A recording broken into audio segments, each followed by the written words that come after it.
Paul, thanks for joining us. You've obviously stood in on the touchline today. Firstly, how did you find it yourself standing in for John? It's great. I've done it before. We worked very closely during the week, so the whole preparation for the team is set up from the Monday to the Friday, and Saturday's not an easy day, but as I say, preparation is all done, and obviously 3 o'clock we were ready to go. Before being more specific about the kind of key incidents, what was your view of the 90 as a whole? Obviously, great first goal for Dumbarton, a fantastic finish for them, and we got ourselves very quickly back into the game. But I felt over the first half, I felt we were possibly a wee bit too open, and that Dumbarton did very well the first half and deservedly leading, I think, at half time.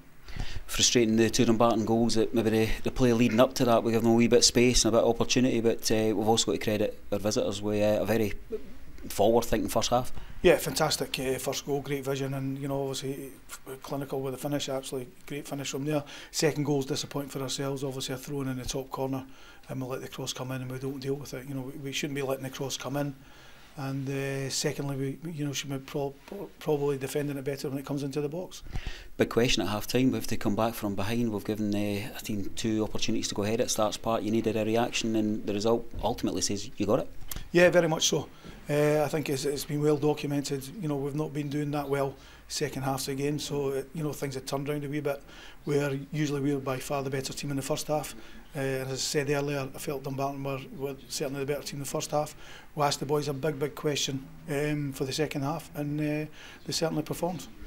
One of the big kind of standout points of your previous Raith Rovers team was fitness towards the end, and goals in the last kind of 5 minutes, even into the last 90 seconds. We really had to go to the wire today. Yeah, we've been working the guys, really hard on a Tuesday, trying to get the fitness up, and I think that showed today in horrendous conditions. I think we have to take the conditions into consideration today. Really difficult to pass the ball. To try and get a normal flowing game going, it was very difficult. So we showed another side of us the second half, and as I say, great characters to come back, and I think we probably just deserved to go and win the game there. Interesting you mentioned the conditions, because that could have in some ways turned into a wee bit of kind of farce game, but I thought that both teams looked to get the ball down, and maybe is that part of why it was so open end-to-end stuff? I think Dumbarton's got Hutton and Forbes and Barr in there, so they're certainly not going to go and play back to front from there, and Thomas is obviously excellent player up top for them, so they're looking to get the ball down and pass it as well. They're a good football team, as we are, and as you say, the game was very open, too open at times, especially in the first half, but I think we probably addressed that a wee bit at half time, and sort of kicked on in the second half.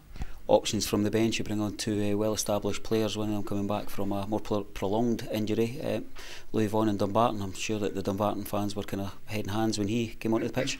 Yeah, obviously Louis had his wee spell at Dumbarton, which has been well documented, but I think since myself and John came in, that's 9-10 weeks now, we've never really had a strong bench. It's just been the younger boys there, so it's great when you turn around and you've got Louis Vaughan, Chris Dugan, Lewis Millen sitting on that bench, so it certainly gives us option to change things, and Louis always gives us a wee spark when he comes on.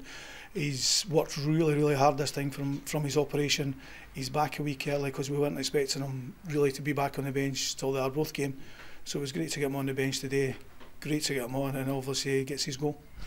One of the goals comes from a more unlikely source, Ewan Murray. I don't think the cameraman will have much a problem keeping up with the speed of that ball. It took an age to get over the line. Yeah, it was very difficult from where we were from the dugout, and with the rain there, it was difficult to see it actually dropping in. So we're delighted to see it obviously get over the line. We've been working really hard on set plays from Monday to Fridays, because we've not been getting enough goals from defenders and from set plays, so it's pleasing to go and get one today. Ultimately, it's as we were looking at the table heading up to the road up to Arbroath, with 5-6 minutes to go. I'm sure you would have accepted that. Yeah, very much so. As I say, we've just got to look after ourselves. We've got to try and keep winning games, and eventually start putting pressure on Arbroath. Huge game next week. We'll be looking forward to that. I'm sure Dick will give us a warm welcome on the way up there, but no, it should be a great game. We'll look forward to commentating on it, so cheers, Paul. Thanks very much.